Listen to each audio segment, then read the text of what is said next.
Hey folks, Malvin here, Russ Darrow Mitsubishi, and today I'm going to talk about how to allergy-proof your vehicle.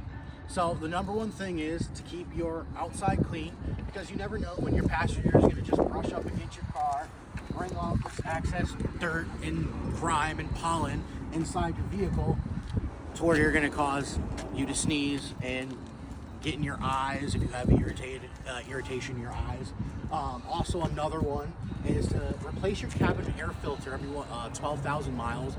That can get built up and then spray all that extra dirtiness that got caught over the time that's been in your vehicle and just spray into your air system. So yeah, change that every around 12,000 miles for your vehicle as well. Also, don't keep wet, damp clothes inside the vehicle as well. That can build up to being mold. So that's also bad for your vehicle.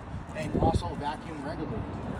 Vacuuming your vehicle regularly will also get all that dirt and pollen out to keep your car very clean so you can have a very comfortable drive, so you don't have to worry about pollen getting inside your vehicle for the summer and spring for the pollen. So if you also have irritation in your eyes, roll up your windows because pollen does float around. So again, this has been Malvin here at Russ Darrow Mitsubishi, and thank you.